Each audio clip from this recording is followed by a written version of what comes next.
प्रिय मित्रों, स्वागत है आप सबका आपके अपने चैनल स्टडी विद प्रदीप पे। दोस्तों, शुरू करते हैं आज का नया प्रैक्टिस पेपर जो आपको मिलेगा क्वेश्चन नंबर 31 से।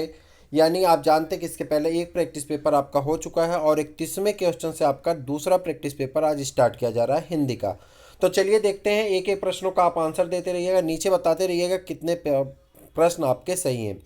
कई अलग अलग एग्जाम में पूछे गए प्रश्नों को हमने यहाँ पे लिया है जो आपके लिए महत्वपूर्ण है। चलिए देखते हैं। पहला, ओ और औ किस प्रकार के वर्ण है। कह रहा ओ और औ एक किस प्रकार के वर्ण हैं, इन्हें आपको बताना है। तालव्य है, मूर्धन्य है, दंतोष्ठ है और कंठोष्ठ है।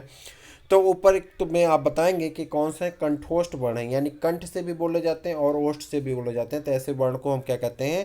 कंठोष्ठ वर्ण कहते हैं। क्लियर है? आगे बढ़ जाते हैं क्वेश्चन नंबर 32 पे। तो इनमें से ओ का उच्चारण स्थान कौन सा है। कह रहा है ओ का उच्चारण स्थल कौन सा है। ओ कहाँ से बोला जाता है? तो ओ आप जानते हैं कहाँ से बोला जाता है, तो कंठोष्ठ से बोला जाता है। किससे? कंठ और ओष्ठ से बोला जाता है। आगे बढ़ जाते हैं। ई च छ ज झ और य, यानी ई से लेकर के च छ ज य तक आदि उच्चारण किसके द्वारा होता है? तो आप जानते हैं, आपको एक चीज बताई गई थी, कंठ मूद को। कंठ मूद को, ठीक है। कंठ ताल कदा कता मूद को, ठीक है। कता मूद को, ठीक है। कंठ ताल मुर्दा दंतोष्ठ, ठीक है। तो इसका हमने इसके पहले प्रैक्टिस पेपर में आपको ये फार्मूला बताया था। तो कंठ से क्या बोला जाता है? का वर्ग बोला जाता है। ता से तालु से, यानी तालु से क्या बोला जाता है? चा वर्ग बोला जाता है, ठीक है। तो यहाँ पे अगर देखें तो चा वर्ग किससे बोला जाएगा? तो तालु से। और ई किससे बोला जाता है? तालु से। तो यहाँ पर आप देखेंगे कहाँ से बोला जाएगा? तालव्य से। यानी ऐसे वर्ण जिनके उच्चारण में जिह्वा तालु को स्पर्श करते उन्हें तालव्य वर्ण कहते हैं, जैसे ई च छ ज झ और या आदि। वर्णमाला का कौन सा अक्षर पुल्लिंग नहीं होता? कह रहा कौन सा अक्षर ऐसा है जो पुल्लिंग नहीं है, इसे याद करना है। कौन सा अच्छा ऐसा अक्षर है जो पुल्लिंग नहीं है? तो आपको बताना कौन सा पुल्लिंग नहीं है। जल्दी से बता दीजिए। ई और ई पुल्लिंग नहीं है। ई और ई क्या है? पुल्लिंग नहीं है। वर्णमाला में ई और ई अक्षर पुल्लिंग नहीं होता। इनमें स्त्रीलिंग शब्दों का निर्माण होता है, जैसे स्त्री, नदी, बालिका आदि। ई या ई से, यानी ठीक है। तो आप जानते हैं इकारांत शब्द जो होते हैं, इकारांत शब्द कैसे होते हैं? वो स्त्रीलिंग होते हैं। तो उसी से लिया है, ई और ई से क्या बनते हैं? स्त्रीलिंग बनती है, ठीक है। किसी शब्द में री स्वर नहीं है। कह रहा किस शब्द में री स्वर नहीं है, उसे आपको बताना। यहाँ पे चार दिया गया है, तो चार में पूछ रहा है री शब्द किस में नहीं है। तो स्पष्ट रूप से दिखाई पड़ रहा है कि आज में री शब्द नहीं है, ठीक है। आगे हम बढ़े, इससे पहले हम बता दें कि आप यूपी ट्रिपल एस सी, ठीक है, पेट और यूपी टेट का प्रैक्टिस पेपर कर रहे हैं हिंदी का, जो आपके लिए महत्वपूर्ण है। यदि आप चैनल पर नए हैं तो डेली यह श्रृंखला चलती है, चैनल को सब्सक्राइब कर लें, अपने दोस्तों को शेयर कर दें और प्रत्येक दिन यह श्रृंखला देखा करें। आपके लिए बहुत बेनिफिशियल है और बहुत लाभदायक भी है। तो आगे बढ़ते हैं। निम्नलिखित में से कौन से शब्द में री की मात्रा का उपयोग हुआ है? कह रहा कौन सा ऐसा शब्द है जिसमें री की मात्रा का उपयोग हुआ है? तो आप यहाँ बताएंगे क्रिया, वर्षा, वृष्ण और ऋजु। तो वृष्टि और ऋजु में तो यहाँ पर आपको बताएंगे री की मात्रा का प्रयोग कहाँ पे हुआ है, कहाँ पे री की मात्रा का उपयोग किया गया। तो यहाँ पे आप देखेंगे वृष्टि में री की मात्रा का उपयोग किया गया है। वृष्टि शब्द में री की मात्रा का उपयोग हुआ है, यथा वृष्टि में व धन रा री धन खट्टी सा और धन ट धन ई मिलकर के किसका निर्माण हुआ? वृष्टि शब्द का निर्माण हुआ है। निम्नलिखित में से कौन से शब्द में अनुनासिकता है? कह रहा है कौन सा ऐसा शब्द है जिसमें अनुनासिकता है? तो उसे आपको बताना है। संभालना, संभालना में कौन सा शब्द है? अनुनासिकता है, ठीक है। यहाँ पर अगर आप ध्यान दें, निम्नलिखित में संभालना शब्द में अनुनासिकता है। अनुनासिक स्वरों की विशेषता है, इनके उच्चारण में वायुनाक से कम, मुख से अधिक निकलती है। हिंदी में यह विशेषताएं चंद्रबिंदु के रूप में दर्शाई जाती हैं। चंद्रबिंदु प्रायः तद्भव रूप में प्रयुक्त होते हैं। चंद्रबिंदु कैसे प्रयुक्त होते हैं? तद्भव के रूप में प्रयुक्त होते हैं। चंद्रबिंदु किस में प्रयुक्त होते हैं? तद्भव के रूप में प्रयुक्त होते हैं। आगे बढ़ जाएं। एक से अधिक वर्णों के मेल को क्या कहते हैं? एक से अधिक वर्णों के मेल को क्या कहते हैं? तो आपको बताना एक से अधिक वर्णों के मेल को क्या कहते हैं। एक से अधिक वर्णों के मेल को क्या कहते हैं, इसका आपको आंसर करना है। तो क्या कहते हैं? व्यंजन कहते हैं। क्या कहते हैं? व्यंजन कहते हैं।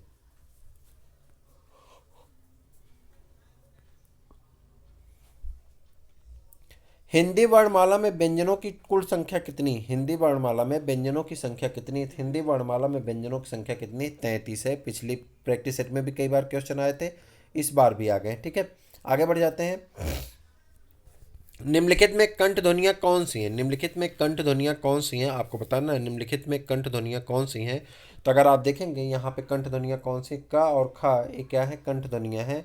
जा और झ तालब्य ध्वनियाँ हैं। टा और ठा कौन से मूर्धन्य ध्वनियाँ हैं, जबकि या र ला क्या है? अंतस्थ व्यंजन में आते हैं। उच्चारण के आधार पर निम्नलिखित में से कौन सा दंत है? कह रहा है कौन सा ऐसा है जो दंत है उच्चारण के स्थान के आधार पे। तो यहाँ पे माँ है, ला है, ऊ है और पा है। तो यहाँ पे अगर ध्यान देंगे तो ऊ क्या हो जाएगा? दंत व्यंजन में आ जाएगा। यानी यहाँ पर अगर ध्यान दें तो उच्चारण के आधार पर निम्नलिखित में से ला क्या है? दंत वर्ण के अंतर्गत आता है। शेष ये तीनों वो दंत ओष्ठ वर्ण के अंतर्गत आते हैं। फिर से देखते हैं, कह रहा जो एग्जाम्पल दिए गए हैं, ऑप्शन लिए गए हैं, उसमें ला जो है दंत वर्ण के अंतर्गत आता है, जबकि पा, म और उ ये क्या है? ओष्ठ वर्ण के अंतर्गत आते हैं। आगे बढ़ जाए। घा का उच्चारण स्थान कौन सा है? घा का उच्चारण स्थान कौन सा है आपको बताना है। घा का उच्चारण स्थान कौन सा है? तो घा का उच्चारण स्थान क्या होता है? घा का उच्चारण स्थान होता है कंठ। यानी क ख ग घ ङ किससे बोला जाता है? कंठ से बोला जाता है। आ और बड़ा आ भी किससे बोला जाता है? कंठ से बोला जाता है। और हा भी किससे बोला जाता है? कंठ से बोला जाता है। तो यहाँ पे आप याद करेंगे आ का वर्ग और हा यों विसर्ग कंठ ध्वनियाँ होते हैं। ठीक है, उसके बाद आगे बढ़ते हैं। हिंदी की सा ध्वनियाँ हैं। हिंदी की सा ध्वनियाँ हैं, यानी जो सा है, इस सा को क्या कहते हैं आप? तालव्य सा कहते हैं। मैंने कल भी आपसे बताया था कि इसे कहते हैं तास मूस दस। ठीक है, तास मूस और दस। ठीक, तास मूस दस यानी तालव्य सा है। ये बड़ा वाला सा जो हम लोग कहते हैं उसे तालव्य सा कहते हैं। तास मूस दस। ठीक, तो तास मूस दस में ये तालव्य सा है, ये मूर्धन्य सा है और ये दंत सा है। ठीक है, तो याद रखेंगे। तो यहाँ पे कौन सा हो जाएगा? तालव्य सा पूछा जा रहा है। आगे बढ़ जाए। तालव्य सा में और कौन से वर्ण आते हैं? ई आता है, बड़ी ई आता है, चा वर्ग आते हैं पूरे, और या आता है। इतना क्या आते हैं? तालव्य वर्ग के अंतर्गत आते हैं। तालव्य व्यंजन है। तालव्य व्यंजन फिर से पूछ रहा है, तो तालव्य ऊपर आया था, यानी चा वर्ग पूरा किस में आता है? तालव्य में आता है। और ई आता है, और क्या आता है? ई आता है, या आता है, और क्या आता है? तो आप जानते हैं और क्या आता है इसके साथ। तो इसके साथ और आपका बड़ा सा आ जाता है, जो तालव्य ध्वनि के अंतर्गत आता है। आगे बढ़ें। आगे बढ़ेंगे, देखेंगे चा और छ। चा और छ वर्ण का उच्चारण स्थान क्या होगा? चा और छ का उच्चारण स्थान क्या होगा? तालु होगा। ठीक है, आगे बढ़ जाते हैं। सॉरी माफ करिएगा, या का उच्चारण स्थान बताइए। या का उच्चारण स्थान बताना है आपको कि या का उच्चारण स्थान क्या है। तो या का उच्चारण स्थान आप बताएंगे तो या का उच्चारण स्थान क्या होता है? तालु होता है। आपको मैंने फिर से एक बार मैं रिपीट कर दूँ।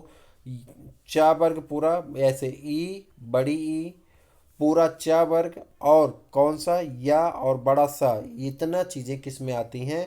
तो आप कहेंगे इतना सारी चीज़ें किस में आती हैं? तालव्य ध्वनि के अंतर्गत आती हैं।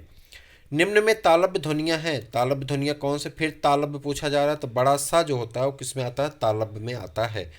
बड़ा सा किस में आता है? तालव्य में आता है। बड़ा सा किस में आता है? तालव्य में आता है। आगे बढ़ जाए। हिंदी की तालव्य ध्वनियाँ हैं। हिंदी की तालव्य ध्वनियाँ कौन कौन सी हैं? हिंदी की तालव्य ध्वनियाँ पूरा चा वर्ग होता है। ठीक है, तालव्य ध्वनियाँ पूरा कौन है? चा वर्ग है। सा का उच्चारण स्थान फिर से वही रिपीट हुआ, तालव्य में है। अलग अलग एग्जाम में पूछे गए प्रश्नों को रिपीट कर दिया है।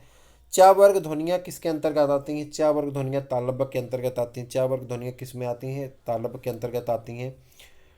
डा वर्ण का उच्चारण स्थान है और वर्ग है में रिक्त स्थानों की पूर्ति करिए। तो डा वर्ग का उच्चारण स्थान कहाँ पे है?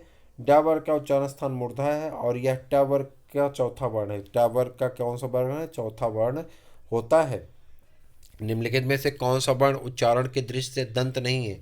कह रहा कौन सा ऐसा वर्ण है जो उच्चारण की दृष्टि से दंत नहीं है? तो दंत नहीं है यहाँ पे ट, थ द ये तीनों पूरा ता वर्ग किस में आता है? दंत वर्ण में आते हैं। जबकि टा जो होता है ये दंत नहीं होता, बल्कि क्या होता है? मूर्धा में आता है। टा क्या होता है? मूर्धा के अंतर्गत आता है। ठीक, निम्नलिखित में से दंत ध्वनियाँ हैं। दंत ध्वनियाँ आपको बतानी। दंत ध्वनियाँ कौन है? पूरा ता वर्ग है। ता वर्ग पूरा किस में आता है? दंत ध्वनियों के अंतर्गत आता है। आगे बढ़ जाए। निम्नलिखित में से दंत वर्ण है, कह रहा दंत वर्ण कौन से हैं? दंत वर्ण आपका कौन है? ता वर्ण जो होता है वो किस में आता है? दंत में आता है। निम्नलिखित में दंत वर्ण कौन से हैं? तो फिर आपका वही आ जाएगा, ता वर्ग क्या आ जाएगा? दंत वर्ण के अंतर्गत आ जाता है। कई बार प्रश्न अलग अलग एग्जाम में पूछे गए हैं। निम्नलिखित में दंत ध्वनियाँ हैं, दंत ध्वनियाँ यहाँ पे पूछा जा रहा है, तो दंत ध्वनियाँ यहाँ पे आपके लिए कन्फ्यूजन क्रिएट कर दिया। दंत ध्वनि कौन है? ये ला है। तो ला जो है क्या है? आपकी दंत ध्वनियाँ होती हैं। यहाँ पे देखिए सबके साथ दिया गया है। कंठ में कौन है? सभी का वर्ग है और ह है तथा विसर्ग है। तालों में चा वर्ग है और या है और सा है। मूर्धन में टा वर्ग है, र है और खट्टी सा। दंत में ता वर्ग है और ला है और सा है। इसी का हम लोग डिस्क्रिप्शन कर रहे थे। और ओष्ठ में पा वर्ग मातक है और दंतोष्ठ में वा है। ठीक है, इसके बाद आगे बढ़ जाते हैं। प फ ब भ म व्यंजन होते हैं। प फ ब भ म व्यंजन होते हैं। कैसे व्यंजन होते हैं? तो आपको बताना है। प फ ब भ म कैसे व्यंजन होते हैं? ओष्ठ व्यंजन होते हैं। प फ ब भ म कैसे व्यंजन होते हैं? ओष्ठ होते हैं। तथा तथा न कैसे होते हैं? दंत होते हैं। ठीक, तालब छ छ छ यहाँ तालब होते हैं। ठ ठ ढ और क ख ग घ ये क्या होते हैं? क से लेके अंगा तक क्या होता है? क ख ग घ अंगा तक क्या होता है? कंठ व्यंजन आते हैं। हिंदी की बा ध्वनियाँ हैं। हिंदी की बा ध्वनियाँ किसके अंतर्गत आती हैं? हिंदी की बा ध्वनियाँ किसके अंतर्गत आती हैं? ओष्ठ के अंतर्गत आती हैं। ओष्ठ ध्वनि के अंतर्गत आती हैं। वा का उच्चारण स्थान क्या है? वा का उच्चारण स्थान क्या है? दंतोष्ठ है। वा का उच्चारण स्थान क्या है? दंतोष्ठ है। और निम्नलिखित ध्वनियों में से कौन सी दंतोष्ठ है? कह रहा है कौन सी ऐसी ध्वनियाँ हैं जो दंतोष्ठ हैं? तो कौन सी ध्वनियाँ हैं? वा जो है दंतोष्ठ ध्वनियों के अंतर्गत आता है। और निम्नलिखित में से कौन टा वर्ग में नहीं है? कह रहा है कौन सा ऐसा है जो टा वर्ग में नहीं है? तो यहाँ पे ट ठ ड ढड़ा में धा नहीं आता, ये ता वर्ग के अंतर्गत आता है। किस में आता है? ता वर्ग के अंतर्गत आता है। तो इस प्रकार से हमारा आज का प्रैक्टिस पेपर होता है पूरा। इस प्रकार हम लोग प्रत्येक दिन एक एक नए प्रैक्टिस पेपर को करते रहेंगे, आगे बढ़ते रहेंगे। पर्यावरण यानी ईवीएस की भी क्लास चैनल पे चलाई जा रही है, अगर आप नहीं देखते हैं तो ज़रूर देखा करिए, आपके लिए बहुत महत्वपूर्ण है। टेट की बात अगर हम कर लें तो टेट के लिए हम लोग ईवीएस, ठीक है, और टेट के लिए हम लोग किसको? हिंदी का अभी 2 क्लास चलाए जा रहे हैं, बाद में आपको साइंस की क्लास ऐड कर दी जाएगी। और प्रैक्टिस पेपर हर एक सब्जेक्ट का आपका कराया जाएगा। तो यानी हिंदी का प्रैक्टिस पेपर कराया जा रहा है। जैसे ही ओवर होता है इसके जगह पर आप दूसरी भाषा का प्रैक्टिस पेपर शुरू हो जाएगा। फिर उसके बाद मनोविज्ञान का प्रैक्टिस पेपर शुरू हो गया जाएगा। फिर पर्यावरण का प्रैक्टिस पेपर, सबका प्रैक्टिस पेपर कराया जाएगा।